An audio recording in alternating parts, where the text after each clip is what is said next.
అస్మద్గురుభ్యో నమః. శ్రీరంగసింహగిరిదేశికపాదసేవా ప్రాప్తాఖిల ద్రవిడ వేద రహస్య జాతం శ్రీగౌతమాన్వయజమాశ్రిత భాగధేయం గోపాలదేశికమహం శరణం ప్రపద్యే. వాధూలాన్వయ సంజాతమప్పలార్య తనూభవం గోపాలాచార్య సచ్ఛాత్రం వందే వెంకటదేశికం. శ్రీవాత్స్య వరదాచార్య పౌత్రం తత్పద సంశ్రయం తాతార్యతనయం వందే రఘునాథాహ్వయం గురుం. కాశ్యపాన్వయ సంజాతం నారాయణ పదాశ్రితం శ్రీమన్నారాయణం వందే యతీశ్వరశ్రియాజుషం. సద్గ్రంథాధ్యయన సంగోష్ఠిని ఈనాటి వ్యాసంగానికి సాదరంగా ఆహ్వానిస్తూ కలిసి ప్రార్థన చేసుకుందాం. ప్రార్థనా శ్లోకాల క్రమం ఒక్కసారి జ్ఞాపకం చేస్తాను. శ్రీపరాశర భట్టార్య తనియన్ శ్రీరంగరాజస్తవ వైభవాన్ని చెప్పేటటువంటి శ్లోకాలు 2, శ్రీరంగనాథుని వైభవాన్ని చెప్పేటటువంటి శ్లోకాలు 2. ఇక నుంచి ఈ క్రమాన్ని మనం పాటిద్దాం. శ్రీపరాశర భట్టార్య శ్రీరంగేశ పురోహిత శ్రీవత్సాంకసుత శ్రీమాన్ శ్రేయసే మేస్తు భూయసే. భట్టార్య గంభీర హృదబ్ధి నిర్యత్ దివ్యామృతస్య క్రమయేష భవ్యః. శ్రీరంగరాజస్తవ నామ కోయం ధినోతి నిత్యం విబుధాంతరంగం. శ్రీయతీశాన సిద్ధాంత సర్వస్వామలదర్పణం స్తవోయం రంగరాజస్య భక్త సంజీవనౌషధం.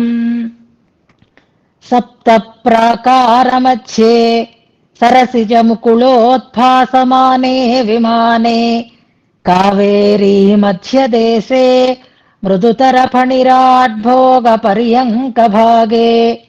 నిద్రాముద్రాభిరామం కటినికట శిరః పార్శ్వవిన్యస్తహస్తం పద్మాధాత్రీకరాభ్యాం పరిచిత చరణం రంగరాజం భజేహం. అతంత్రిత చమూపతి ప్రహిత హస్తం అస్వీకృత ప్రణీత మణిపాదుకం కిమితి చాకులాంతఃపురం. అవాహన పరిష్క్రియం పతగరాజమారోహతః కరిప్రవర బృంహితే భగవతస్త్వరాయై నమః. శ్రీరంగేశయ శరణం మమాసి వాచ్యావ్యాలోలత్కమలతటాకతాండవేన స్రగ్భూషాంబరమయధాయధం దదానః ధింమామిత్యనుగజగర్జమాజగంధా. ఈనాడు గోష్ఠికి స్వాగత వచనాలని తెలియచేస్తూ నిన్నటి పాఠ్యాంశాన్ని మనం చెప్పుకున్నటువంటి విషయాలని మననం చేసే ప్రయత్నం చేశారు అరుణ.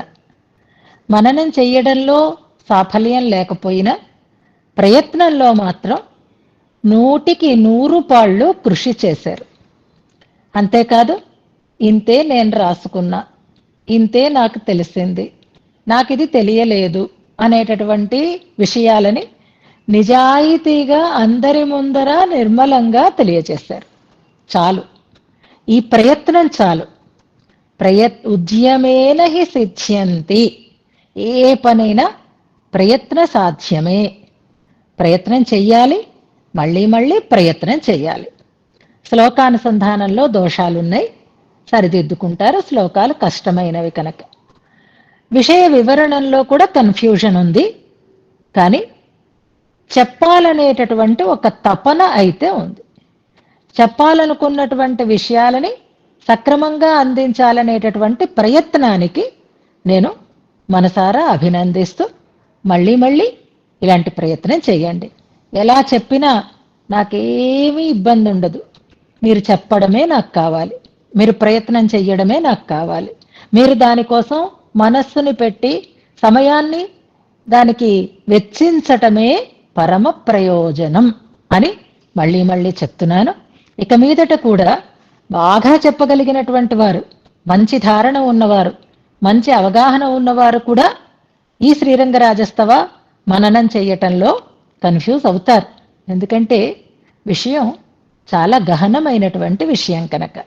అందుకే ఒకవేళ మీకు ఎలా రాసుకోవాలో తెలియలేదు, ఎలా చెప్పాలో తెలియలేదనుకోండి, అంటే అలవాటు ఉన్న వాళ్ళకి కూడా చెప్తున్నాను నేను ఈ విషయం. అమ్మో నాకు ఇలా తెలియటం లేదు, నాకు అర్థం కావటం లేదని కంగారు పడకండి ఎవ్వరూ కూడా. చక్కగా శ్లోకాన్ని చదవండి, పుస్తకంలో ఉండేటటువంటి ప్రతిపదార్థ తాత్పర్యాలని చక్కగా చదివి మీరు మననం చేసేమో అనే విషయాన్ని గమనించుకోండి. అంతే తప్ప మననానికి సంకోచించాల్సినటువంటి పని లేదు అని గోష్ఠి వారికి మరొకసారి సూచన చేస్తూ, ప్రయత్నం చేసినటువంటి అరుణకి చక్కటి భగవద్ అనుగ్రహం, ఆచార్య అనుగ్రహం పరిపూర్ణంగా ఉండాలి అని ప్రార్థన చేస్తూ ఈనాటి వ్యాసంగాన్ని మనం ప్రారంభం చేసుకుందాం. చివరిలో రోజులాగే నిన్నటి శ్లోకాన్ని చూడకుండా చదివేటటువంటి అవకాశం కూడా ఉంటుంది. ఎలా వస్తే అలా చదవండి, ప్రయత్నం చేస్తూ ఉంటే అలవాటైపోతుంది. ముందుగా 2 శ్లోకాలు మనం అర్థానుసంధానం చేసుకున్నాం కనుక ఆ రెండింటిని చదువుతూ 3వ శ్లోకార్థాన్ని తెలుసుకునే ప్రయత్నం చేద్దాం. హర్తుం తమః సదసతి చ వివేక్తుమీశో మానం ప్రదీపమివ కారుణికో దదాతి తేనావలోక్య కృతినః పరిభుంజతే తం తత్రైవ కేపి చపలాః సలభీభవంతి యా వేదబాహ్యాః స్మృతయోర్హదాదేః వేదేషు యాః కాశ్చ కుదృష్టయస్తాః ఆగస్కృతాం రంగనిధే త్వదధ్వని అంధంకరణ్యః స్మృతవాన్ మనుస్తత్. నిన్నను ఒక పదాన్ని సరిచేసి చెప్తాను అని అన్నాను. అంధంకరణ్యః అన అంధంకరణ్యః అనేదా సరి అయిన పాఠం అనేదాన్ని ఇప్పుడు ప్రధానంగా చెప్తున్నాను. తర్వాత ఈ శ్లోకాన్ని చదువుతారు కాబట్టి మీరు గుర్తుపెట్టుకోవాలి. అంధంకరణ్యః అన్నదే సరి అయినటువంటి పాఠం. గుడ్డితనం లేని వారిని కూడా గుడ్డివారినిగా చేసేవి అని అర్థం వస్తుంది. అంధంకరణ్యః కాదు, అంధంకరణ్యః అనేది సరి అయినటువంటి పాఠం. అలాగే అనుసంధానం చేసుకుందాం. ప్రింటింగ్ మిస్టేక్ లో స్మృతవాన్ అన్న చోట స్మతవాన్ అని ఉంది. అక్కడ వట్టసుడు పెట్టుకుంటే శ్లోకం పర్ఫెక్ట్ గా అనుసంధానం చేసేటటువంటి అవకాశం ఉంటుంది. నిన్నటి శ్లోకంలో జాగ్రత్తగా గమనించండి, కొంచెం శ్రద్ధగా వినే ప్రయత్నం చేద్దాం. నాకు ముందు బెంగగా ఉంది, కానీ మళ్ళీ కొంచెం ధైర్యం కూడా వస్తుంది. సుందరబాహుస్తవంలో ఉండే మొదటి భాగం, శ్రీవైకుంఠస్తవం అనుసంధానం చేసుకున్నప్పుడు ఉండేటటువంటి విషయం, శాస్త్రీయమైనటువంటి విషయాల యొక్క గహనత, ఇవన్నీ మీరందరూ అనుభవించారు. కాబట్టి ఇప్పుడు మనం శ్రీగుణరత్న కోశాన్ని అనుసంధానం చేసుకుని మళ్ళీ ఇది ప్రారంభం చేస్తున్నాం. శ్రీగుణరత్న కోశం మనకి నల్లేరు మీద బండి నడకలా సాగిపోయింది.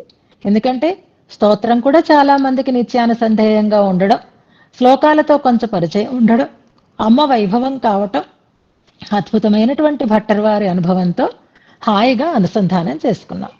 అలాగే రంగనాథుని యొక్క దివ్యమంగళ విగ్రహ సౌందర్యం, శ్రీరంగం యొక్క వైభవాన్ని పూర్వశతకంలో అనుసంధానం చేసేసుకున్నాం. అంత సుఖమైన అనుభవానికి అలవాటు పడినటువంటి మనం ఇప్పుడు బుద్ధితో ఆలోచించాలి అంటే కొంచెం తడబాటు పడతాం. అలవాటు వేరు, తడబాటు వేరు. తడబాటు కంటే కూడా మనకి మందగిస్తుంది బుద్ధి. ఎందుకంటే విషయం అంత సులభంగా మనకి అవగతమయ్యేటటువంటి అవకాశం ఉండదు. శాస్త్ర ప్రతిపాదనం కనుక, శాస్త్రీయమైనటువంటి అర్థాన్ని ప్రతిపాదన చేస్తోంది కనుక. కానీ మనందరం కూడా సగం చేసి పని ఆపం. అందుకే ద్వయమంత్రార్థ ప్రతిపాదకమైనటువంటి ఈ స్తవంలో 2వ భాగాన్ని కూడా తప్పకుండా అనుసంధానం చేసుకోవాలి.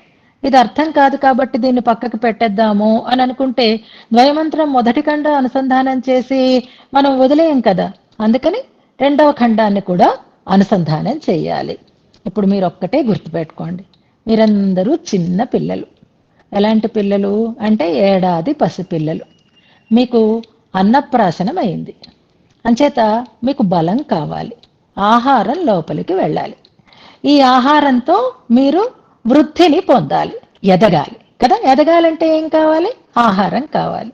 ఏదో పాలు పట్టేసి పడుకోబెట్టేస్తే పిల్లడు హాయిగా నిద్రపోయేటటువంటి రోజులు పోయాయి. ఇప్పుడు ఆ పిల్లవాడికి అన్ని రకాలైనటువంటి రుచులని చూపించాలి. అంతేకాదు ఏది ఆరోగ్యకరమైనదో ఆ ఆరోగ్యకరమైనటువంటి ఆహారాన్ని అందించాలి. అలా పిల్లలకి ఆహారాన్ని పెట్టేటప్పుడు ఆ పిల్లలు తినరు, దాన్ని తినే ఇష్టం ఉండదు. కానీ తల్లి ఏం చేస్తుంది?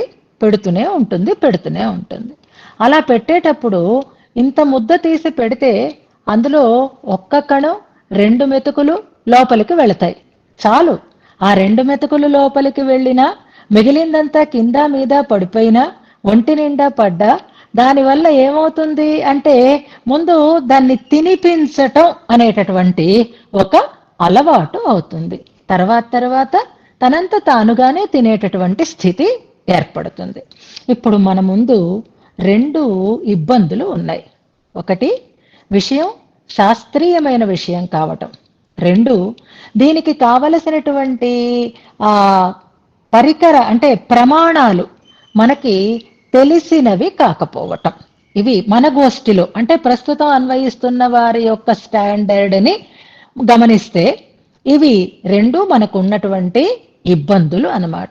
ఇంతకుముందు మనం ఏదైనా ఒక శ్లోకం అర్థం చెప్పుకుంటే దానికి రిఫరెన్స్గా మనం తిరువాయుముడిలో పాసురము, నాలాయిరంలో పాసురము, ఆళ్వందార్ స్తోత్రంలో శ్లోకము, మరొక స్తోత్రాలలో శ్లోకాలు, రామాయణంలో భారతంలో ఉండేటటువంటి అంశాలు మనం రిఫరెన్స్గా చెప్పుకుంటూ ఉండేవాళ్ళం. ప్రమాణ తిరట్టుగా వాటిని అనుసంధానం చేసుకునేవాళ్ళు. కానీ ఇప్పుడు రిఫరెన్స్ అంతా మనకు ఎక్కడుంటుంది అంటే శ్రీభాష్యంలో ఉండేటటువంటి అధికరణాలలో ఉండే సూత్రాలతో రిఫరెన్స్ ఉంటుంది. భగవద్ రామానుజులు మనకి అందించినటువంటి శ్రీభాష్యంలో వారు చూపించినటువంటి పరమత నిరసన పద్ధతిని భట్టరు వారు అనుసరిస్తూ మనకి ఈ స్తోత్ర రచనని చేశారు. కానీ శ్రీభాష్యము, దాని అధికరణాలు, దాంట్లో ఉండేటటువంటి అంశాలు ఇవైతే ప్రస్తుతం అన్వయిస్తున్న గోష్ఠి వారికి ఏమీ పరిచితాలు కావు.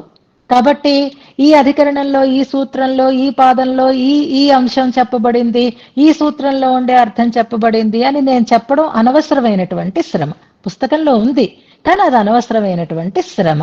అందుకే నేను మీకు ఎలా పెడతాను అంటే ఈ ఈ ఈ ఆహారం కొంచెం కొంచెంగా పెడతాను. అంటే అదేమిటో మీకు తెలియదు, కానీ ఆ విషయాన్ని మాత్రం అలాగే గుర్తుపెట్టుకుంటూ వెడుదురుగాని తర్వాత తర్వాత మీరే చూడండి ఎలా తయారవుతారో. తర్వాత మీకు అసలు ముందు ఇవి పరిచయం అవుతాయి. పరిచయం అయిన తర్వాత దాని గురించినటువంటి ఆలోచన కలుగుతుంది. ఎదగాలి, మనం ఉన్న చోట ఉండిపోకూడదు. కాబట్టే తప్పకుండా మనకి భగవంతుడు అందించినటువంటి ఈ అవకాశాన్ని సద్వినియోగం చేసుకుందాము అని పదే పదే మీకు విన్నపం చేస్తున్నాను. ఉత్తర శతకం అంతా ఇలా ఉండదు, గుర్తుపెట్టుకోండి, బెంగపడకండి. ఉత్తర శతకంలో ఇంచుమించుగా 25-27 శ్లోకాల వరకే ఈ మతాలు, సిద్ధాంతాలు, వాటి గురించినటువంటి ప్రతిపాదన. తర్వాత అద్భుతమైనటువంటి కళ్యాణ గుణ వైభవము, తర్వాత అవతార వైభవము, తర్వాత శరణాగతి, ఇవన్నీ యాజ్ ఇట్ ఈస్ గా మామూలుగానే సాగిపోతాయి అన్నమాట. అంతవరకు మాత్రం ఓపికగా ఉండాలి. కొట్టిన వాళ్ళకి ఉంగరాల పోగులు అంటాను చూసారా, అలాగా ఎవరైతే శ్రద్ధగా అన్వయిస్తారో చాలు, వాళ్ళకి రంగనాథుని యొక్క అనుగ్రహం పరిపూర్ణంగా ఉంటుంది అని సూచన చేస్తూ నిన్న చెప్పుకున్నటువంటి శ్లోకంలో ఉండేటటువంటి అంశాన్ని ఒక్కసారి మనం అనుసంధానం చేసుకుంటూ ముందుకి సాగిపోదాం. రోజుకు ఒకటే శ్లోకం చెప్తాను, అరగంటే చెప్పచ్చు కూడా, మరీ వివరంగా కాకుండా. కానీ ఇందులో శ్లోకానుసంధానంలో పర్ఫెక్షన్ మనం సాధించుకుందాము అని మళ్ళీ మళ్ళీ మీకు నేను తెలియజేస్తున్నాను. నిన్నటి శ్లోకం ఏం చెప్పారు అంటే అంధం కరణ్య గుడ్డితనాన్ని కలుగ చేస్తాయి, అంటే మోహింప చేస్తాయి అని చెప్పారు. ఏవి మోహింపచేస్తాయన్నారు అంటే వేద బాహ్య స్మృతులు, కుదృష్టుల యొక్క స్మృతులు అని అన్నారు. మనం రామానుజుల వారి మౌక్తికాలని చదువుకుంటూ ఉంటాం కదా, అందులో బౌద్ధధ్వాంత నిరాసవాసరపతి జైనేభకంఠీరవ అనేటటువంటి ఒక పదాన్ని గుర్తుపెట్టుకోండి. ధ్వాంతము అంటే చీకటి అని అక్కడ చెప్పుకుంటాం. బౌద్ధ ధ్వాంత నిరాస వాసరపతి, వాసరపతి అంటే సూర్యుడు, ధ్వాంతము అంటే చీకటి. మనకి వస్తు దర్శనం కావాలి అంటే ఎప్పుడు మనం ఏ వస్తువునైనా స్పష్టంగా చూడగలుగుతాము అంటే నిన్న చెప్పుకున్నామే వేద ఆదిత్య సన్నిధిలో అని. వేదమే ఆదిత్యుడు అంటే సూర్యుడు. సూర్యుడు ఉంటే మనకి వస్తువులు సులభంగా దర్శించగలిగేటటువంటి అవకాశం ఉంటుంది. సూర్యకాంతిలో వస్తు దర్శనం మనకి చాలా సులభంగా కలుగుతుంది. అది ఏది, ఆ సూర్యకాంతి ఏది అనంటే శాస్త్ర విజ్ఞానము. శాస్త్రాలలో ప్రమాణమైనటువంటి శాస్త్రము వేద శాస్త్రము. ఆ వేద శాస్త్రము యొక్క అర్థాన్ని వివరించి చెప్పేటి. సూర్యుడంటే ముద్దలా రాడు కదా, కిరణాలుగా మనకు వస్తాయి కదా కాంతి. అంచేత ఆ వేదశాస్త్ర విజ్ఞానాన్ని మనకి విప్పి చెప్తున్నవి ఉపబ్రహ్మణములు అని చెప్పబడతాయి అని అనుకున్నాం. అవి స్మృతి, ఇతిహాస, పురాణ, ఆగమాదులు అని అంటాం. వైకుంఠస్తవం ఇప్పుడు దగ్గర పెట్టుకోవాలి. వైకుంఠస్తవంలో శ్లోకాలను మనం రిఫర్ చేసుకుంటూ ముందుకి సాగాలి. అందులో న్యాయ స్మృతి ప్రభృతిభి భవతా నిసృష్టై అనేటటువంటి ఒక శ్లోకం ఉంది. 15వ శ్లోకం వైకుంఠస్తవంలో. న్యాయ గ్రంథాలు కానీ, స్మృతి గ్రంథాలు కానీ, లేదా ఇతిహాసాలు కానీ ఇవన్నీ మహర్షులు అందించారు మనకి. కానీ ఆ మహర్షుల ద్వారా భగవంతుడే లోకానికి అందించాడు అనే విషయం అక్కడ మనం తెలుసుకున్నాం. భవతాని సృష్టై, వేదం ఎలాగైతే భగవంతుడు అందించాడో ఆ గ్రంథాలు కూడా నువ్వే ఇచ్చావు మహనీయులైనటువంటి ఋషుల ద్వారా. ఋషులు అంటే త్రికాల వేత్తలు వాళ్ళు.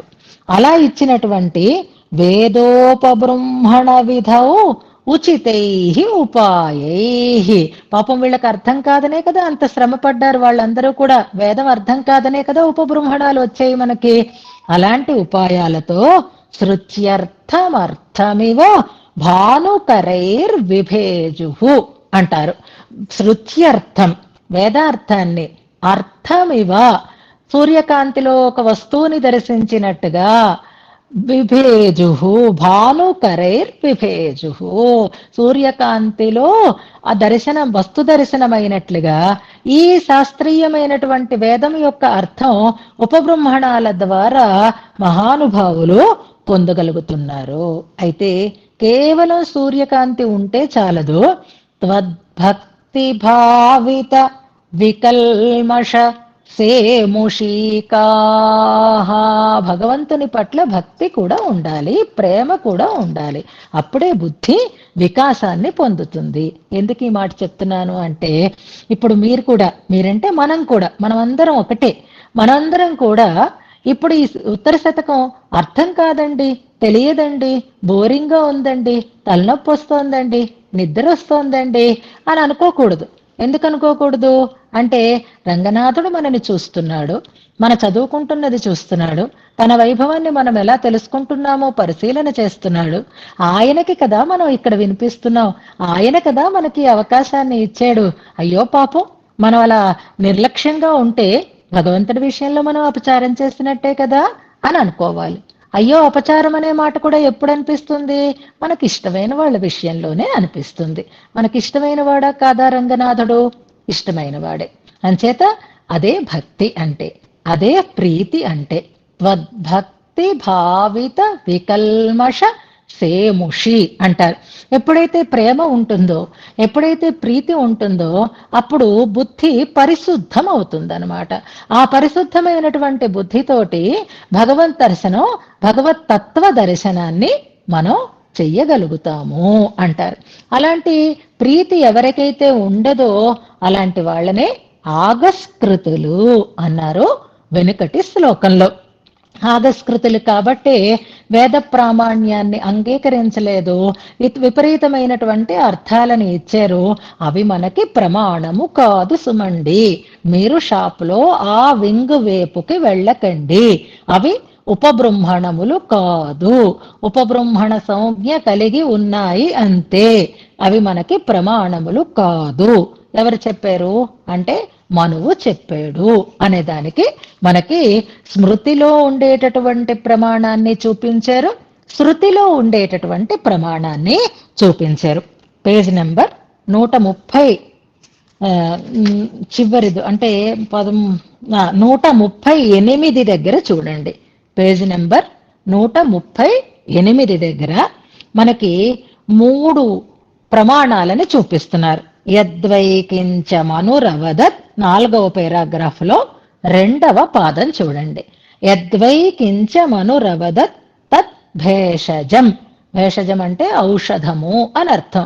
ఏదైతే మనువు చెప్పాడో అది ఔషధము అంటే రోగశాంతిని కలిగిస్తుంది, విపరీతమైనటువంటి ధోరణిని తగ్గించేది అవుతుంది. ఇది శృతి వాక్యం.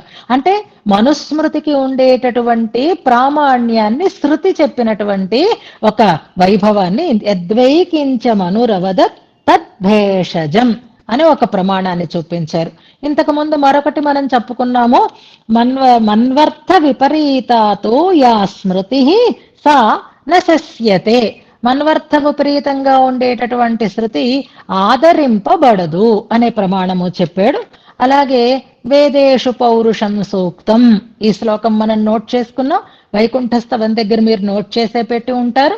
ఆ శ్లోకం కూడా మనకి విష్ణు పురాణ అంతర్గతమైనది అని అనుకుంటాను. పౌరాణికమైనటువంటి ఒక ప్రమాణాన్ని చెప్తూ అవి మనకి తేరదగినవి కాదు, అవి మనకి మోహాన్ని కలిగిస్తాయి. అవి ఎవరి కోసం? తామసుల కోసం అని సామాన్యంగా వాటి వైభవాన్ని నిరసించారు సప్రమాణంగా భట్టర్ వారు. ఇప్పుడు 3వ శ్లోకాన్ని ప్రారంభం చేస్తున్నారు. ఇప్పుడు మనకి విషయ విభాగం అనేది ఒకటి ఉంటుంది. మనము చక్కగా చేసుకున్నాం, పూర్వశతకం అనుసంధానం చేసుకున్నప్పుడు 1 నుంచి 12 శ్లోకాలు గురువందనం, 13వ శ్లోకం నుంచి 19వ శ్లోకం వరకు తనకుండేటటువంటి ఆసక్తిని గురించి చెప్పటం, 20వ శ్లోకం నుంచి కావేరి వర్ణన, ఇలా విభాగం చేసుకుంటూ వెళ్ళాం కదా. అలా ఇక్కడ కూడా విభాగం ఉంటుందా అంటే కొంచెం జాగ్రత్తగా చేసుకోవాలి, గమనించుకోవాలి. ఎలాగా అంటే 1 నుంచి 13వ శ్లోకం వరకు ఒక వింగ్ అని మనం అనుకుందాం. 1 నుంచి 13వ శ్లోకం వరకు ఇందులో చెప్పబడుతూ ఉండేటటువంటి అంశం ఏది అంటే 2 శ్లోకాల్లో ఏం చెప్పారో మనం తెలుసుకున్నాము. వేదం దీపము అని అన్నారు. ఆ వేద విరుద్ధమైనటువంటివి మనకి ప్రమాణాలు కావు అని అన్నారు. వేద బాహ్యములైనటువంటి మతాలని ఖండించాలి అని నిశ్చయం చేసుకున్నారు. ఆ వేద బాహ్య మతముల యొక్క ఖండనే మనకి 13వ శ్లోకం వరకు సాగుతుంది అన్నమాట. అంటే 3వ శ్లోకం నుంచి 8 శ్లోకాలు ప్రధానంగా తీసుకుంటే అది చార్వాక, జైన, బౌద్ధ సిద్ధాంతాలని, అందులో ఉండేటటువంటి లోపాలని చూపిస్తూ వాటిని ఖండించినటువంటి విధానం మనకి తెలియబడుతుంది. మిగిలిన 3 శ్లోకాలు ఏమిటి అనేది వాటి దగ్గరకు వచ్చినప్పుడు చూసుకుందాం. మెయిన్ గా మనం ఇప్పుడు చెప్పుకోవాలి అంటే 1 నుంచి 13 అనేదాన్ని గుర్తుపెట్టుకోండి. అది వేద అప్రామాణ్యాన్ని అంటే వేదాన్ని ప్రమాణంగా అంగీకరించని వారి వాదాన్ని భట్టర్ వారు ఎలా ఖండిస్తున్నారు అనేదాన్ని చెప్తారు. అందులో 3వ శ్లోకంలో కామన్ గా ఒక మాటని చెప్తున్నారు. కామన్ గా ఖండించడం అంటారు, అంటే సామాన్యంగా ఖండించడం అని అర్థంలో. ఈ సామాన్యం అని అంటే కామన్ ఫీచర్స్ అని అంటాను చూసారా, వస్తువులు వేరువేరే కానీ అన్నిటికీ కలిపినటువంటి ఒక కామన్ ఫీచర్ ఉంటుందన్నమాట. అలాగే సిద్ధాంతాలు వేరువేరే కానీ అన్నింటిలోనూ ఉండేటటువంటి కామన్ గా ఉండేటటువంటి దోషాలు కొన్ని ఉంటాయన్నమాట. అలాంటి దోషాలని ముందుగా ఈ శ్లోకంలో మనకి ప్రతిపాదన చేస్తున్నారు. అదే నిన్న మనం చెప్పుకున్నాం, వేదాంత దేశకులు మనకి అందించినటువంటి పరమత భంగం అనేటటువంటి ఒక గ్రంథంలో సముదాయ దోష అధికారం అనేటటువంటి ఒక సముదాయ దోషం అంటే అన్నిట్లోనూ కామన్ గా ఉండేటటువంటి దోషాలన్నమాట. ఇవి ఒకదానికే పరిమితం కాదు, కామన్ గా ఉంటాయి. విశేషంగా ఉండేటటువంటి లోపాలు కొన్ని ఉంటాయి. ఇందులో 3వ శ్లోకంలో దాన్ని ఖండన చేస్తున్నారు. వెనక దాంట్లో మనువు చెప్పాడు అని అన్నారు. ఇందులో పెద్దలు దీనిని విడిచిపెట్టారు అంటూ ప్రారంభం చేస్తున్నారు. ముందుగా శ్లోకాన్ని అనుసంధానం చేస్తాను, గమనించండి. ఇవి 3 చిన్న శ్లోకాలు, తర్వాత నుంచి పెద్ద శ్లోకాలు కూడా పెద్దవే వస్తాయి. అయినా భయపడకండి, మనం సాధిద్దాం, మనం దీంట్లో సాఫల్యాన్ని పొందుదాం. ప్రత్యక్ష ప్రమథన పశ్యతో హరత్వాత్ నిర్దోషశ్రుతి విమతేశ్చ బాహ్యవర్త్మ దుస్తర్క ప్రభవతయాచ. వక్త్రదోష అనుంది, కానీ వక్తృదోష అక్కడ రేఫ కాదు, వట్రసుడి పెట్టుకోవాలన్నమాట. కాకింద తావొత్తు, దానికి వట్రసుడి ఉండాలి. వక్తృదోష స్పృష్ట్యాచ ప్రజహతి రంగవింద వృద్ధాః. మళ్ళీ చదువుతాను, గమనించండి. ప్రత్యక్ష ప్రమథన పశ్యతో హరత్వాత్ నిర్దోష శృతి విమతేశ్చ బాహ్యవర్త్మ దుస్తర్క ప్రభవతయా చ వక్తృదోష స్పృష్ట్యాచ ప్రజహతి రంగవింద వృద్ధాః. నేను నిన్న మీకు చెప్పాను, మీరు క్లాస్ అయిన వెంటనే ఈనాటి శ్లోకాన్ని అక్కడే కూర్చొని కదలకుండా 5 సార్లైనా కనీసం అనుసంధానం చెయ్యండి అని. ఇవాళ చెప్తున్నాను, ఆ 5 సార్లు నాతో కలిసి అనుసంధానం చేద్దరు గాని పాఠం అయిపోయిన తర్వాత అని. మళ్ళీ మీరు అనుసంధానం చేసుకుంటే తప్పులు రావచ్చు. అంచేత అంటే శ్లోకం చెప్పిన తర్వాత ప్రాక్టీస్ కూడా అలాగే ఒక 5 సార్లు కలిసి అనుసంధానం చేసుకుందాం. ఇప్పుడు ఊరికే నేర్చుకుందాం. ఉపదేశం అయిన తర్వాత అనుసంధానం చేసుకుంటే అర్థం తెలిసిన తర్వాత అప్పుడు ఇంకా మనకి చక్కగా దోషరహితంగా వచ్చేటటువంటి స్థితి ఉంటుంది. ఇందులో ప్రజహతి అనేది క్రియాపదం. ప్రజహతి ఎక్కడుంది? ఏ లైన్లో ఉంది? 4వ పాదంలో ఉంది, చూడండి. ప్రజహతి అనేది క్రియాపదం. ప్రజహతి అంటే విడిచిపెడుతున్నారు అని అర్థం అన్నమాట. ఎవరు విడిచిపెడుతున్నారు అనే దానికి సమాధానం వెతుక్కోవాలి. ఎప్పుడైతే క్రియాపదం చూసుకుంటున్నామో, క్రియాపదం తర్వాత మనం ఏం వెతుక్కుంటున్నామో, సంబోధన పదాలని వెతుక్కుంటున్నాం. సంబోధన పదంతో ప్రారంభమవుతుంది, క్రియాపదంతో ముగుస్తుంది. కనుక ఒక వాక్యం సంబోధన పదాన్ని వెంటనే చూసుకుందాం. అది రంగవింద అనేది సంబోధన పదం. నిన్నటి శ్లోకంలో అయితే రంగనిధి అని, ఇందులో రంగవింద అనేది సంబోధన పదం. సంబోధన పదం కర్తృపదం కాదు, గుర్తుపెట్టుకోండి. కర్త అంటే చేసేవాడు, క్రియా అంటే చేసేపడినటువంటి పని కదా. ఈ ప్రజహతి అనేటటువంటి క్రియాపదానికి కర్త కాదు రంగవింద అనే పదం, సంబోధన మాత్రమే. అంటే ఎవరిని ఉద్దేశించి ఈ విషయం చెప్పబడుతోందో వారిని ఎదురుగా ఉన్నప్పుడు సంబోధిస్తూ చెప్పేటటువంటి విషయం కనుక రంగవింద అనేది సంబోధన, ప్రజహతి అనేది క్రియాపదం. ప్రజహతి అంటే ఏమనుకున్నాం మనం? విడిచిపెడుతున్నారు అని అనుకున్నాం. ఎవరు అన్నదానికి రంగవింద అనేది సమాధానం కాదు. అక్కడ కర్తృపదం ఏమవుతుంది అంటే వృద్ధాః అని ఉంది, చూడండి శ్లోకం చివరిలో. వృద్ధాః ప్రజహతి, వృద్ధులు విడిచిపెడుతున్నారు అని అర్థం అన్నమాట. ఇప్పుడు మనకి ప్రశ్నలు వస్తాయి. ఇప్పుడు విషయం మనకు అవగతం అవుతుంది. వృద్ధులు విడిచిపెడుతున్నారు, దేనిని విడిచిపెడుతున్నారు, ఎందుకు విడిచిపెడుతున్నారు అని 2 ప్రశ్నలు వేసుకుందాం మనం. దేన్ని విడిచిపెడుతున్నారు అని అంటే బాహ్యవర్త్మా ప్రజహతి. బాహ్యవర్త్మ అనేది 2వ పాదం చివరిలో ఉంది, చూడండి. వర్త్మ అంటే మార్గం, మార్గం అనే అర్థాన్ని ఇచ్చే పదమే వెనుకటి శ్లోకంలో కూడా వచ్చింది. అధ్వము అనేటటువంటి పదం. త్వద ధ్వని అని అక్కడ వచ్చింది. ఇక్కడ బాహ్యవర్త్మ అంటున్నారు. అంటే వేద బాహ్యుల యొక్క మార్గాన్ని అని అర్థం అన్నమాట. బాహ్యవర్త్మ వృద్ధాహ ప్రజహతి అని వాక్యాన్ని మనం పూర్తి చేసుకుందాం. బాహ్యుల యొక్క మార్గాన్ని, బాహ్యుల యొక్క పద్ధతిని ప్రజహతి విడిచిపెడుతున్నారు. ఎవరు అంటే వృద్ధాహ, ముసలాళ్ళు అని కామన్ గా అనుకోకండి. ఇక్కడ వృద్ధాహ అన్నదానికి విశేషమైనటువంటి అర్థం ఉంటుందన్నమాట.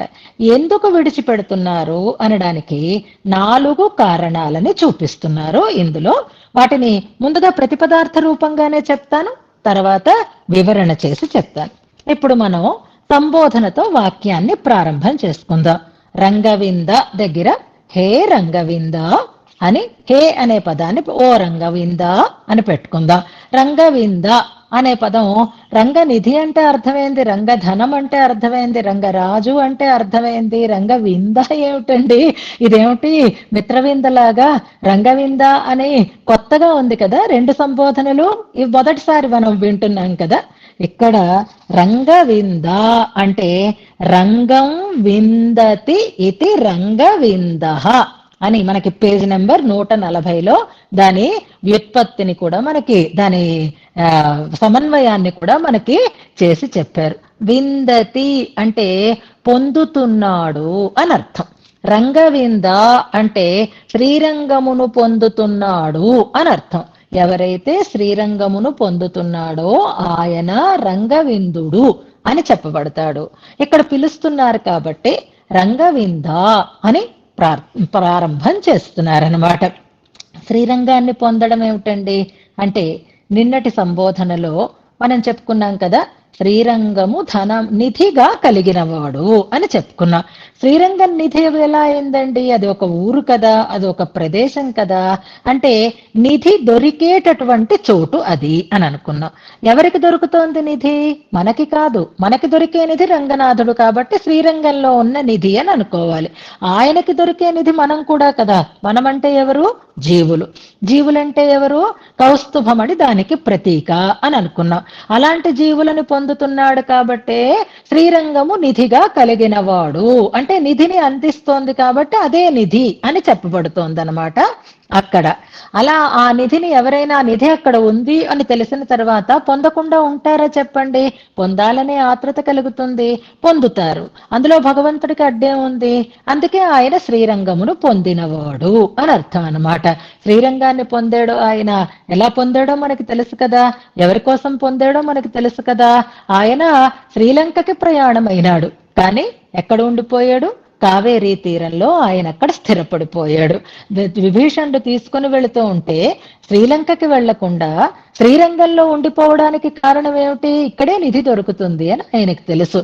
ఇక్కడ ఉంటేనే నాకు జీవవర్గం నా దగ్గరికి చేరుతుంది అనేటటువంటి ఒక ఇష్టం కలిగిన వాడు కాబట్టి కోరి చేరేడు, కోరి పొందేడు శ్రీరంగాన్ని. ఎవరి కోసం? తన కోసమా? కాదు కదా, విభీషణాదులని అనుగ్రహించటం కోసమే అని అనుకోవాలి. విభీషణుడు ప్రధానమైతే విభీషణుడితో పాటు ఈ 3వ విభూతిగా చెప్పబడేటటువంటి శ్రీరంగంలో నిత్యులని ముక్తులతో పాటుగా బద్ధులు కూడా ఉండగలిగేటటువంటి పరమపదంగా, ప్రత్యక్ష పరమపదంగా ఆ స్థానాన్ని ఆయన పొందాడు. ఆ పొందిన తర్వాతే మిగిలిన వారందరూ దాన్ని చేరుతున్నారు. కాబట్టి రంగవింద అనే పదంలో ఒక అద్భుతమైన అర్థం ఇవ్వబడింది. శ్రీరంగ క్షేత్ర మాహాత్మ్యాన్ని మనం ఒక్కసారి జ్ఞాపకం చేసుకోవాలి. అక్కడికి ఆయన ఆ స్థానాన్ని ఆయన పొందేడు దేనికోసం అంటే తన కోసమే. ఎవరి కోసం? మనలాంటి వారిని అనుగ్రహించటం కోసం అని రంగవింద అని అన్నారు ఇందులో. ఇక వృద్ధాహ అంటున్నారు తర్వాత. వృద్ధులు కర్తృపదాన్ని పెట్టుకుందాం. ముసలాళ్ళు అని అర్థం. ఈ ఆధ్యాత్మికమైనటువంటి కార్యక్రమాలలో ఎక్కడ చూసినా ముసలాళ్లే ఎక్కువ కనిపిస్తున్నారు. తీర్థయాత్రలు కానివ్వండి, కార్యక్రమాలు కానివ్వండి, ప్రవచనాలు కానివ్వండి, జీయర స్వాముల గోష్ఠులు కానివ్వండి, ఏదైనా సరే మీరు చూడండి, లెక్క పెట్టండి. అందులో 100 మంది ఉంటే అందులో ఒక 10% కూడా యూత్ ఉండటం లేదు. అందరూ ముసలాళ్లే, పనిపాటు లేదు, హాయిగా డబ్బులు ఉన్నాయి, బాధ్యతలు అయిపోయి, పిల్లల దగ్గర లేరు, తోచదు ఇంట్లోనూ. అందుకని నెలకో 2 నెలలకో ఏదో టూర్ పెట్టినా అందరూ వచ్చేస్తున్నారు, అన్ని చోట్లకి వెళ్ళిపోతున్నారంటే ఎంత అవకాశం వచ్చిందండి. ఇప్పుడు మొన్న వెళ్ళొచ్చారు ద్వారక, ఇప్పుడు వెళ్ళబోతున్నారు బృందావనం. ఇది ఎన్ని భాగవత సప్తాహాలైనా, ఎన్ని రకాలైనటువంటి కార్యక్రమాలు ఎన్నిసార్లు చూసినా మళ్ళీ మళ్ళీ వెళ్ళి సేవించగలిగేటటువంటి ఒక స్థితి దేనివల్ల అంటే కొంత శ్రద్ధ ఉండడం వల్ల, కొంత సమయాన్ని గడపాలి అనేటటువంటి అవకాశంతో తీరిక ఉండటం వల్ల. వృద్ధులు అనేసరికల్లా పని పాటు లేని వాళ్ళు అని మాత్రం అనుకోకండి. ఇక్కడ వృద్ధులు అంటే జ్ఞాన వృద్ధులు అని అనుకోవాలి. జ్ఞాన వృద్ధులు ఎవరు అంటే మనకి మళ్ళీ వైకుంఠస్తవం దగ్గరికే వెళదాం, లేదా పరాంకుశాష్టకాన్ని జ్ఞాపకం చేసుకుందాం. పరాంకుశాష్టకంలో ఉండే మొదటి శ్లోకం వైకుంఠస్తవంలో ఉండేటటువంటి 2వ శ్లోకం కదా. యోనిత్యమచ్యుత తర్వాత త్రైవిధ్య వృద్ధ జనమూర్ధ విభూషణం యత్ అనేటటువంటి శ్లోకాన్ని జ్ఞాపకం చేసుకుంటే త్రైవిధ్య వృద్ధులు అని తెలుసుకోవాలి. త్రైవిధ్య వృద్ధులు అంటే వేదవేత్తలు అని అర్థం అన్నమాట. త్రివిద్యలు అంటే వేదత్రయము, ఆ వేదత్రయాన్ని బాగా తెలిసినటువంటి వారు త్రివిద్యులు అనపడతారు. ఆ త్రైవిద్య వృద్ధులు అంటే బాగా వేదాన్ని ఔపోసన పట్టినటువంటి మహానుభావులు అని అర్థం అనమాట. పరాంకుశాష్టకంలో పరాంకుశ ప్రార్థనగా ఆ శ్లోకం చెప్పినప్పుడు త్రైవిద్య వృద్ధ జన మూర్ధ విభూషణం అంటే అలాంటి వేదవేత్తల యొక్క శిరస్సుకి విభూషణమైనది పరాంకుశుల యొక్క పాద పంకజము అనంటే ఎవరు వారు? ప్రధానంగా ఇద్దరిని చెప్పుకోవచ్చు మనం. నమ్మాళ్వార్ల యొక్క పాదాలని శిరోభూషణంగా ధరించాలని ఆశపడేటటువంటి వేదవేత్తలలో ప్రధానంగా ఇద్దరు గుర్తుకు రావాలి. ఒకరు మధుర కవులు, మరొకరు జాగ్రత్తగా ఆలోచించండి. మధుర కవులు అనేసరికి, నమ్మాళ్వార్లు అనేసరికి మధుర కవులు మనకి గుర్తుకొచ్చేస్తారు. త్రైవిద్య వృద్ధ జనమూర్ధ విభూషణం అందులో తెలుసు.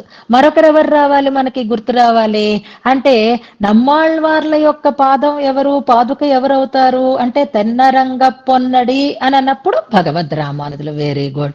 అంచేత త్రైవిద్య వృద్ధ అన్నప్పుడు ఇక్కడ వృద్ధులుగా జ్ఞాన వృద్ధులుగా ఎవరిని చెప్పాలి అంటే రామానుజుల వారి లాంటి మహానుభావులని చెప్పాలి అన్నారు. అలాంటి పరమ నైష్ఠికులైనటువంటి మహానుభావులు విడిచిపెట్టేశారు. అసలు దాన్ని ఊసు పట్టించుకోవడం లేదు, దాని గురించి వాళ్ళు పట్టించుకోవటం లేదు. దేనిని?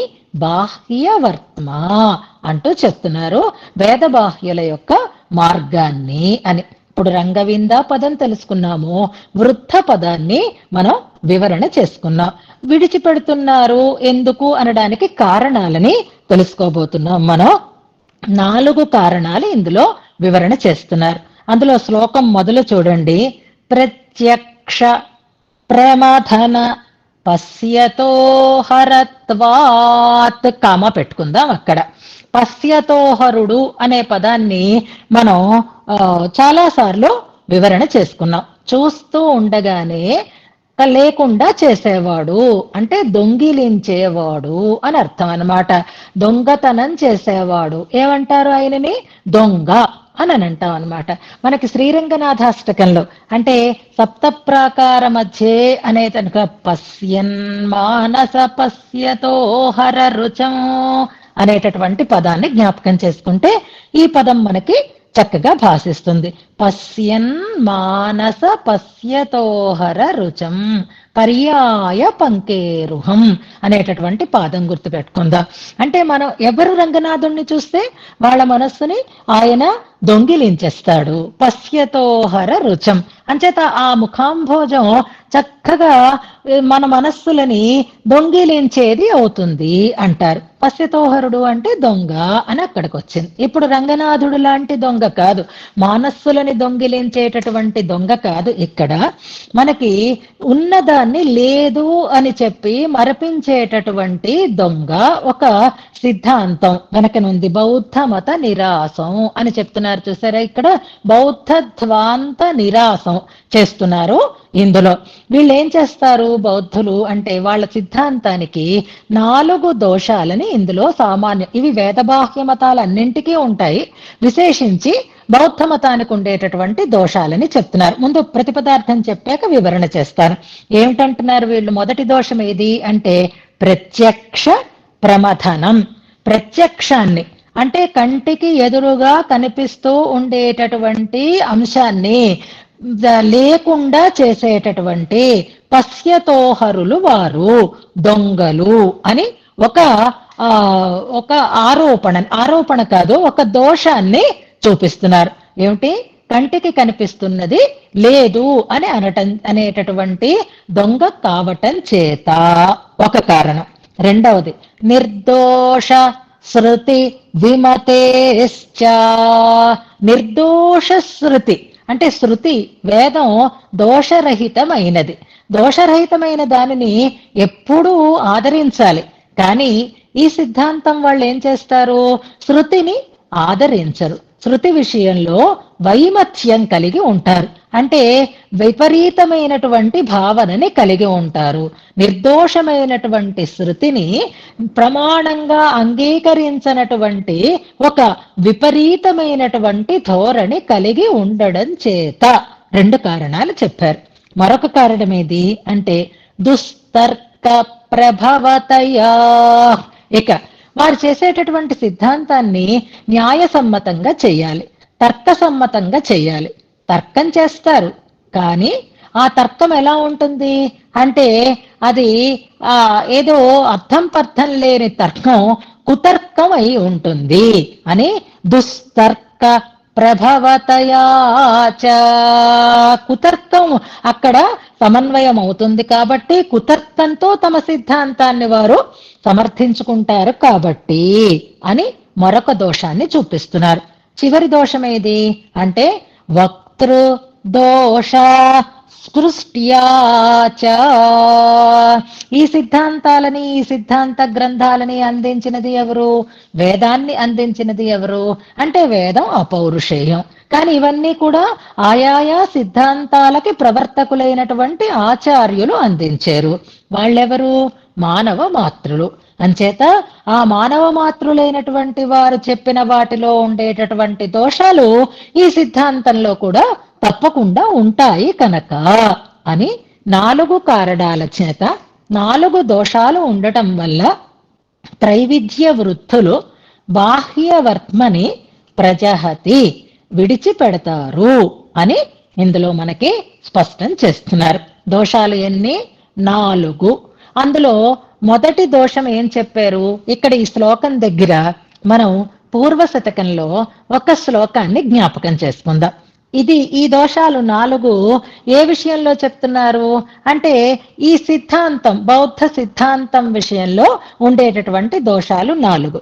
పెద్దలందరూ దీన్ని విడిచిపెట్టడానికి కారణం ఏమిటి అంటే మహానుభావులైనటువంటి పెద్దల దగ్గరికి మనం చేరాలంటే మనలో ఎన్నో మంచి లక్షణాలు ఉండాలి. అవేవి లేకుండా ఉంటే అబ్బాయి వాడు నోటుకొచ్చినట్టు మాట్లాడతాడండి, అసలు వాడికి వినయమే లేదండి, వాడికి అసలు తెలివి లేదండి, శ్రద్ధ లేదండి, అందుకే మహానుభావులైనటువంటి వారు అలాంటి వాళ్ళని అస్సలు పట్టించుకోరు అని మనం సిద్ధాంతీకరిస్తాం. ఇప్పుడు శృతి అనే దాన్ని ప్రమాణంగా చెప్పడం కోసం, అంతేకాదు వక్తృదోష స్పృష్ట్యాచ అని అన్నారు కదా.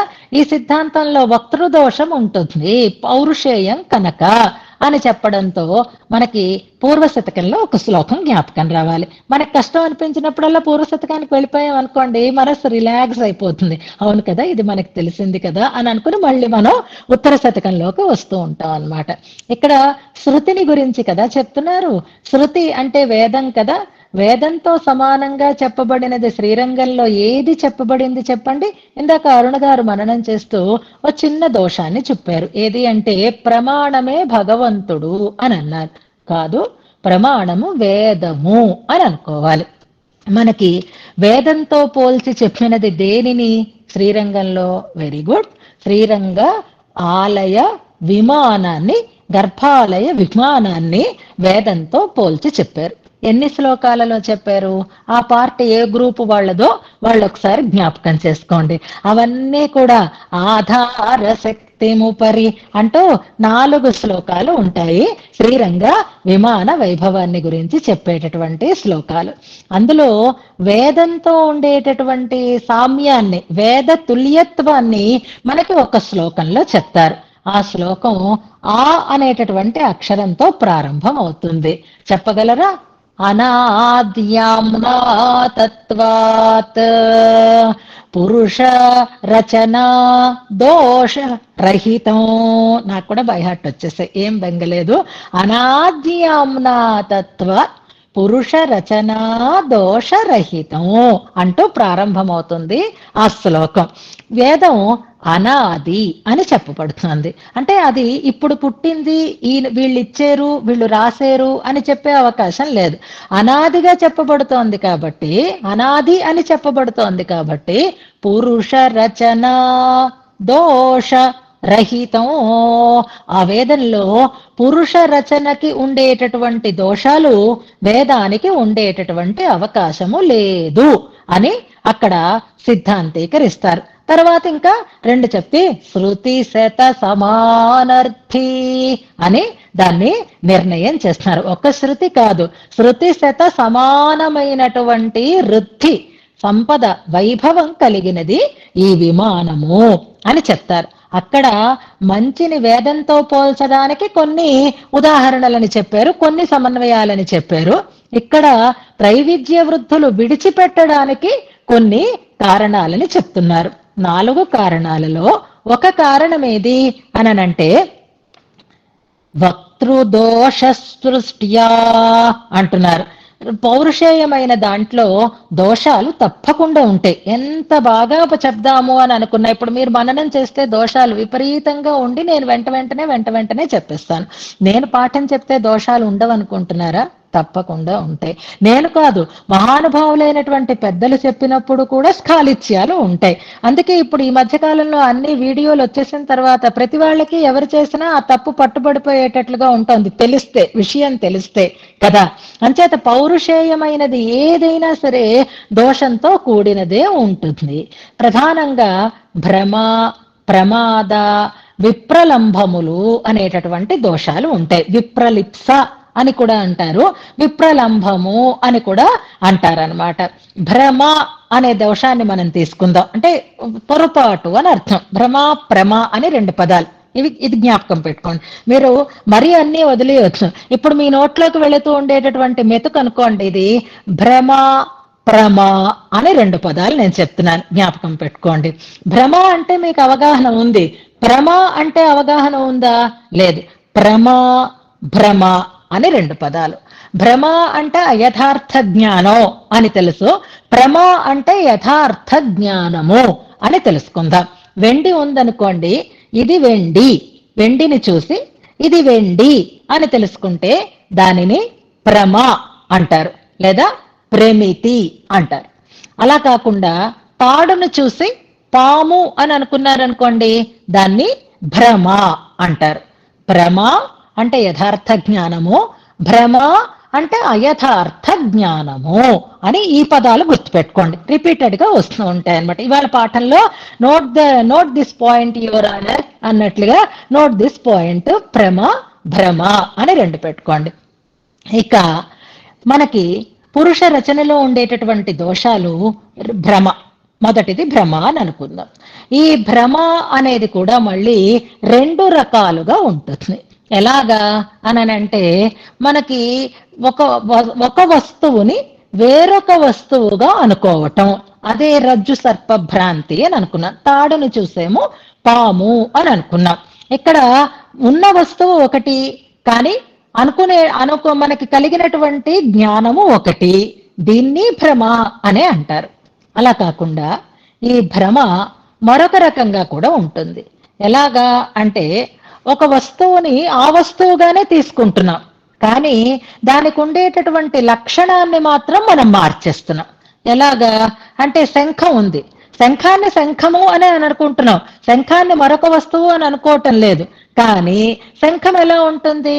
తెల్లగా ఉంటుంది. తెల్లగా ఉన్న శంఖాన్ని చూసి పచ్చగా ఉంది అని అంటున్నాం మనం.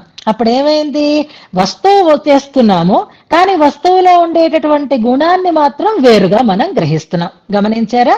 భ్రమ రెండు రకాలుగా ఉంటుంది. ఒకటి, ఒక వస్తువుని చూసి మరొక వస్తువుగా అనుకోవడం.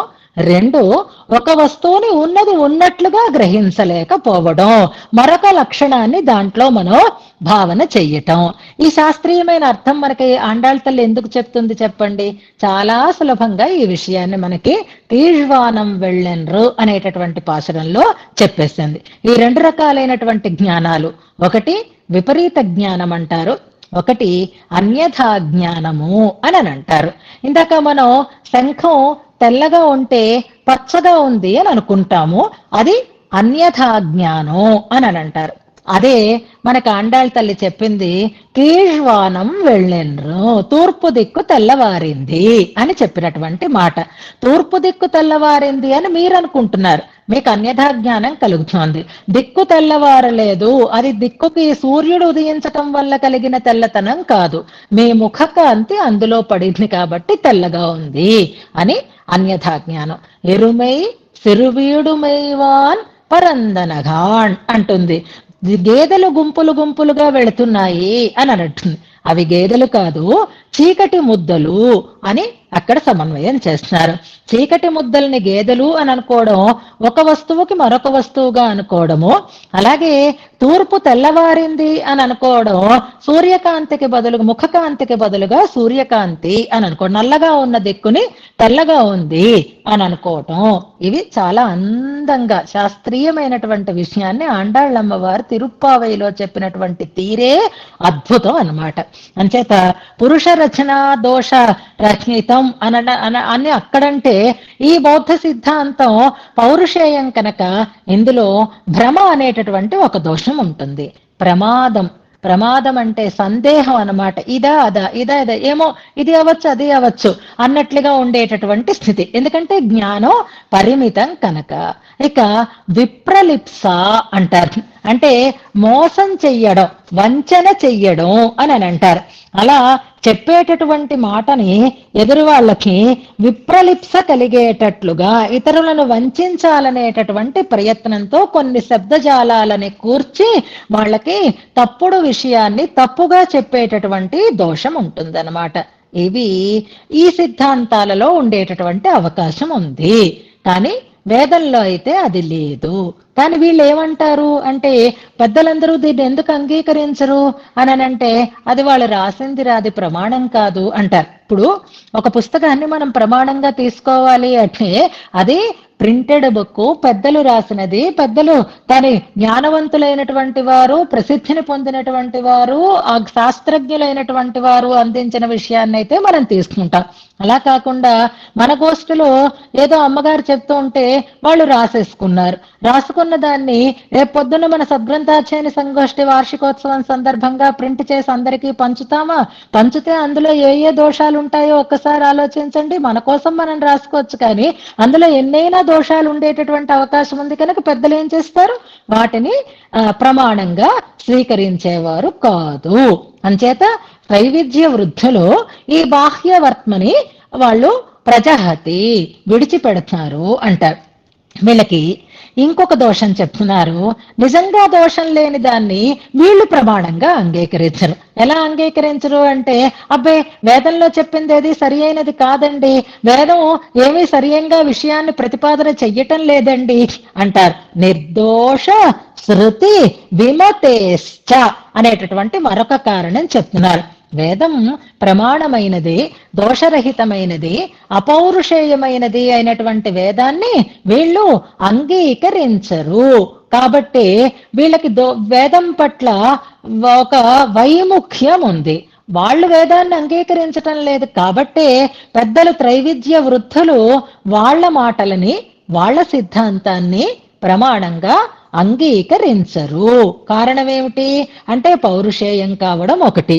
మరొక కారణమేమిటి, నిర్దోషమైనటువంటి భ్రమప్రమాది విప్రలిప్సలు లేకుండా ఉండేటటువంటి స్వతహా ప్రమాణమైనటువంటి మూలమైనటువంటి ఆమ్నాయాన్ని వీళ్ళు వ్యతిరేకిస్తూ ఉండటం వల్ల వీళ్ళ మాటలని వాళ్ళు పట్టించుకోరు. అంతే కదండి. ఇప్పుడు మన తల్లిదండ్రుల్ని దూషిస్తున్నారండి, ఎవరు నోటికొచ్చినట్టు తిడుతున్నారండి, మనతోటి మాత్రం వాళ్ళు కలవాలి అని అనుకుంటున్నారండి. అలాంటప్పుడు మనం వాళ్ళతో కలుస్తామా? కలవకపోవడానికి కారణం ఏమిటి? అయ్యో, నాకు మూలమైనటువంటి మా తల్లిదండ్రులనే వీడిలా తిడుతున్నాడే, వాళ్ళ పట్ల వీడికి గౌరవం లేదే, ఇంకా వీడితో నాకెందుకు, వీడితో నాకు అవసరం లేదు అని వాళ్ళని మనం ఎలాగైతే దూరం పెడతామో త్రైవిద్య వృద్ధులు కూడా ఈ బాహ్యవర్త్మని అలాగే దూరంగా విడిచిపెడతారు. రెండు కారణాలైనాయి. మరొక కారణం ఏమిటి, ఇప్పుడు సిద్ధాంతం దగ్గరికి వద్దాం. 5 నిమిషాలే, తర్వాత వదిలేస్తాను కాబట్టి ఒక్కసారి కావాలంటే కళ్ళకి కొంచెం నీళ్లు రాసుకోండి, నిద్ర వదిలేయండి, జాగ్రత్తగా వినండి. బౌద్ధ మత నిరాసం అని అంటున్నారు కదా, ప్రత్యక్ష ప్రమథన పశ్యతో హరత్వాత్ అనేటటువంటి మాటని తీసుకుందాం. సిద్ధాంతం అంతా మీకు చెప్పను, ఇక్కడికి కావలసిన దాన్ని మాత్రమే చెప్తాను. బౌద్ధులు వేద బాహ్యులు అని మనకి తెలుసు. అంటే వేదాన్ని ప్రమాణంగా అంగీకరించినటువంటి వారు అని అర్థం అన్నమాట. బౌద్ధులలో కూడా రకరకాలైనటువంటి సిద్ధాంతానికి చెందిన వాళ్ళు ఉంటారు, గుర్తుపెట్టుకోండి. ఇప్పుడు బ్రాహ్మణులు అని అన్నాం అనుకోండి, అందులో మళ్ళీ రకరకాలైన శాఖలు. వైష్ణవులు అంటే రకరకాలైనటువంటి శాఖలు, ప్రతి దాంట్లోనూ ప్రతి కులంలోనూ మళ్ళీ అలా ఎలా శాఖాభేదం ఉంటుందో ఇలా సిద్ధాంతకర్తలైనటువంటి వారిలో కూడా చిన్న చిన్న విషయాల్లో తేడాలు వచ్చి సిద్ధాంతంలో చిన్న చిన్న తేడాలు వస్తాయన్నమాట. అలా 4 రకాల వాళ్ళు ఉంటారు ఇందులో. ముందు వెళుతూ ఉంటే వాళ్ళని కూడా ప్రస్తావన చేస్తున్నారు మనకి. దీంట్లో వైభాషికులు అని, మాధ్యమికులు అని, యోగాచారులు అని, అలాగే ఇంకొక సౌత్రాంతికులు అని 4 రకాల వాళ్ళు ఉంటున్నారనమాట. ఇక్కడ కామన్ గా ఖండిస్తున్నారు కదా, కామన్ గా ఖండిస్తున్నారు కాబట్టి శాఖాభేదాన్ని చెప్పటం లేదు ఇందులో ఒక సిద్ధాంతం చేసే వాళ్ళు ఏం చెప్తారు అని అంటే, మనకి బంధము మోక్షము అనే మాట వింటూ ఉంటాం చూసారా. మన సిద్ధాంతంలో బంధం అంటే ఏమిటో మోక్షం అంటే ఏమిటో మనకు తెలుసు, కానీ అందరి సిద్ధాంతాల్లో బంధము మోక్షము ఒకటి కాదు. సంసారం అంటే ఏమిటి, మోక్షం అంటే ఏమిటి అనేది ఈ సిద్ధాంతంలో వీళ్ళు ఏం చెప్తారు అని అంటే, క్షణికం, ఏ వస్తువైనా క్షణికం, జ్ఞానం కూడా క్షణికం అని అనుకుంటే మోక్షం, స్థిరం అని అనుకుంటే సంసారం. ఇది వీళ్ళ సిద్ధాంతం అన్నమాట. అంటే క్షణికవాదులు అని అంటారు. ఏది ఒక్క క్షణం కంటే ఎక్కువ నిలిచేది కాదు, స్థిరమైనది కాదు అనేది వీళ్ళ సిద్ధాంతం అన్నమాట. ఇక్కడ సందేహం వస్తుంది, అదేమిటండి, ప్రత్యక్ష ప్రమాణం ఉంది కదా, కంటికి ఎదురుగా కనిపిస్తోంది కదా, కంటికి ఎదురుగా కనిపిస్తున్న దానిని క్షణం కంటే ఎక్కువ నిలవదు అని అంటారేమిటి, ఆ జ్ఞానం అస్థిరము అంటారు, అది తెలుసుకుంటేనే నిజంగా విముక్తి కలిగింది అని, లేకపోతే మీరు బంధంలో ఉన్నారు అని అంటారే, కంటికి కనిపిస్తున్న దాన్ని లేదంటారేమిటి అని దాన్ని మళ్ళీ ప్రశ్నిస్తారు. ప్రత్యక్ష ప్రమాధనం అన్నదాన్ని గుర్తుపెట్టుకుందాం. ఇప్పుడు ఒక వస్తువుని మనం చూసాం, ఒక సెల్ ఫోన్ ఉంది. ఆ సెల్ ఫోన్ ని మనం ఇప్పుడు చూసాం అంటే చూడడానికి ఒక ప్రాసెస్ ఉంటుంది కదండి. ఏమిటా ప్రాసెస్? నేను చూశాను అంటే నువ్వంటే ఎవరు, దేహం కాదు కదా, లోపల ఉండేటటువంటి ఆత్మ. ఆ ఆత్మ చూడాలి అని అంటే ఎలా చూడాలి? ముందు మనస్సహకారం ఉండాలి కదా. అంటే ఆత్మ మనస్సు ద్వారా, మనస్సు ఇంద్రియం ద్వారా, ఇంద్రియం వస్తువుతో కలిసినప్పుడు కదా జ్ఞానం కలిగేటటువంటి ఏర్పాటు ఉంటుంది. మరొక 5 నిమిషాలు నేను చెప్పాను అనుకోండి, మీకు నేను కనిపిస్తానా, నా మాట వినిపిస్తుందా? మీ ఇంద్రియాలు పనిచెయ్యవు. ఎందుకు పనిచెయ్యవు అంటే అవి మనస్సహకారం లేదు కాబట్టి కదా. మీరు ఉన్నారు, ఇంద్రియము ఉంది, శబ్దము ఉంది, కానీ మనస్సహకారం లేదు. ఇప్పుడు ఈ ప్రాసెస్ లో ఆటోమేటిక్ గా జరిగిపోతుంది అనుకోండి. ఆత్మ మనస్సుతో, మనస్సు ఇంద్రియంతో, ఇంద్రియం వస్తువుతో, విషయంతో కలిస్తే జ్ఞానం ఏర్పడింది అనమాట. ఆ జ్ఞానము క్షణికమే అన్నారు. నేను ఒక సెల్ ఫోన్ చూపించాను, మీరు చూశారు, అయిపోయింది అంతే. ఆ క్షణంలో అది నాశనం అయిపోయింది, మరింక లేదు అంటారు. కానీ మనకేమనిపిస్తుంది, అయ్యో కంటికి ఎదురుగా చూసాం, నేను మళ్ళీ దీన్నే చూశాను, నేను ఇంతకు ముందు చూసిన వస్తువు ఇదే అని నాకు అనిపిస్తోంది కదా అని అంటే ఇది కాదు అంటారు వాళ్ళు. ఏంటి కనిపిస్తోంది, నువ్వు చూసింది సెల్ ఫోనే, కానీ నువ్వు చూసిన సెల్ ఫోను ఆ క్షణంలో నాశనమైపోయి మరొక సెల్ ఫోన్ ని సృష్టించి ఇచ్చింది అంటారు. కుండ అంటారు, అక్కడ ఘటపటాదులు అంటారు, నేను సెల్ ఫోన్ అని అంటున్నాను, అంతే తేడా. నువ్వు ఈ క్షణంలో చూసినటువంటి వస్తువు మరో క్షణంలో ఉండదు, అది మరొక వస్తువుని సృష్టించి నీకు ఇస్తుంది. నువ్వు మరుక్షణంలో చూస్తున్నది మరొక వస్తువు తప్ప ఇంతకు ముందు చూసినటువంటి వస్తువు కాదు అంటారు. అంటే పదార్థానికి క్షణికత్వం అనేదాన్ని, అంటే అంతా క్షణికమే అంటారు తప్ప మరికొంతకాలం స్థిరంగా నిలిచేది కాదు అనేది వాళ్ళ సిద్ధాంతం అన్నమాట. దీన్ని బట్టి వాళ్ళు చెప్తే మనకది ప్రత్యక్ష ప్రమాణాన్ని కూడా వీళ్ళు కాదంటున్నారే. కంటికి ఎదురుగా వస్తువులు అనిత్యాలే, కానీ క్షణికాలు కావు కదా, ప్రతిదీ క్షణికం కాదు కదా. కానీ వాళ్ళ సిద్ధాంతంలో ఒక విభాగంలో క్షణికము అనేటటువంటి దాన్ని వాళ్ళు సిద్ధాంతరీకిస్తారు. అప్పుడు అదేమవుతోంది, ప్రత్యక్ష ప్రమథనో, కంటికి కనిపిస్తున్న దానిని లేకుండా చెయ్యడం అనేటటువంటి ఒక దొంగిలింత. అరే కనిపిస్తోందే, అరే అనిపిస్తోందే అని నువ్వన్నావు అనుకో, ఇది అది కాదు అంటారు. ఇది అది కాదు అని అంటే దానికి ఒక తర్కం చూపించాలి కదా. ఒక కుండ వేరొక కుండని సృష్టించి ఇవ్వగలదా? నువ్వు ఇంతకు ముందు చూసిన కుండ వేరు, ఇప్పుడు చూస్తున్న కుండ వేరు అంటారు. కుండని నేను చూశాను అనేటటువంటి జ్ఞానం ఉంటే అదెలా కుదురుతుంది? ప్రత్యక్షంగా ఉండేటటువంటి వస్తు దర్శనాన్ని క్షణకాలమే అనేటటువంటి సిద్ధాంతం చేస్తే అది ప్రత్యక్ష ప్రమథనం అవుతుంది. సరి అయిన తర్కం చెప్పు, సరి అయినటువంటి హేతు చెప్పు, సరి అయినటువంటి న్యాయం చెప్పు అంటే వాళ్ళేం చెప్పరు, ఇది పదార్థం కనుక అంటారు. అదంతేనండి అన్న అనుకోండి. అలా తర్కం కుతర్కంతో నిలబెట్టాలని చూసినప్పుడు సిద్ధాంతం నిలిచి ఉండేది కాదు. దానికి వాళ్ళు రెండు రకాలైనటువంటి ఉదాహరణల్ని ఇస్తారు. మన పుస్తకంలో దాన్ని చూపించారు. పైన ఆకాశంలో మేఘం ఉంది, మేఘతుండం ఉంది, దాన్ని మనం చూసాం. ఆ మేఘం ఆకాశంలో అలా వెళుతోంది. ఆ మేఘం తాలూకు ఆకారాన్ని మనం చూస్తే, అంటే మనం ఫ్లైట్ లో అవి ఇప్పుడు తిరుగుతున్నాం కాబట్టి మేఘమండలాలని బాగానే మనం చూస్తున్నాము. అలా వెళుతున్నవి మనకి రకరకాలైనటువంటి ఆకారాలలో కనిపిస్తూ ఉంటాయి, కానీ నిజంగా అవి ఆ ఆకారాలు కలిగినవి కావు కదా. అలాగే కంటికి కనిపిస్తూ ఉండేటటువంటి వస్తుజాతం అంతా అని వాళ్ళు సిద్ధాంతీకరిస్తున్నారనమాట. దానికి సరి అయినటువంటి హేతువుని చూపించలేరు, సరి అయినటువంటి తర్కాన్ని చూపించలేరు. ఒకటే వితండవాదం. ఏమిటి అంటే ఏ పదార్థము క్షణం కంటే ఎక్కువ నిలిచి ఉండేది కాదు. ఎందుకు కాదు అంటే పదార్థం కనుక అంటారు, అంతే. వస్తువు కనుక, పదార్థం కనుక అంటారు. అది తర్కం రహితమైనది, కుతర్కం కాబట్టి అలాంటి వారి వాదము మనము గ్రహించవద్దు అని దాన్ని విడిచిపెడుతున్నారు. ఎవరు? వృద్ధులు అంటున్నారు. ఒకటి ప్రత్యక్ష ప్రమథనం, రెండు శృతికి వ్యతిరేకంగా ఉండడం, మూడు దుస్తర్కంతో కూడి ఉండడం, నాలుగు వక్తృ దోషం దాంట్లో ఉండడం. చెప్పిన వారు మామూలు మానవులు కావటము, రెండు అపౌరుషేయమైనటువంటి వేదాన్ని అంగీకరించకపోవడము, మూడు కంటికి కనిపిస్తున్నా సరే ఆ ప్రమాణాన్ని కూడా లేదు అని మనకి దొంగిలించి కాకుండా ఉన్నట్లుగా చేయటము, దానికి సరి అయినటువంటి ఆధారాన్ని చూపించగలిగేటటువంటి తర్కం లేకుండా ఉండుట. అంచేతే ఎందుకు వీళ్ళ గోల, అసలు వాళ్ళని పట్టించుకోకండి, వాళ్ళని వదిలే, అసలు వాళ్ళ జోలికి వెళ్ళకండి, వాళ్ళని వదిలేయండి. చిన్నప్పుడు 4-5 పిల్లలు ఉంటే ఒక్కొక్కళ్ళు అల్లరి పిల్లలు ఉండేవారు, ఒక్కొక్కళ్ళు కామ్గా ఉండేటటువంటి వాళ్ళు ఉండేవారు. పిల్లలు పెద్దవాళ్ళు ఇంట్లో ఉంటునేవారు. ఈ పిల్లలలో పెద్దవాళ్ళు ఏదైనా చెప్తే ఎదురు సమాధానం చెప్పేటటువంటి పిల్లడు ఉండేవాడు, అలాగే అని అంగీకరించి వినయంగా ఉండేటటువంటి పిల్లలు ఉండేవారు. ఆ పెద్దవాళ్ళు, ఆ ముసలివాళ్ళు ఈ వినయంగా ఉండే పిల్లలకి ఏం చెప్పేవారు అంటే, వాడితో కూడకమ్మా, వాడిని వదిలి వాడితో కూడకు, వాడికి దూరంగా ఉండు అని చెప్తూ ఉండేవారు.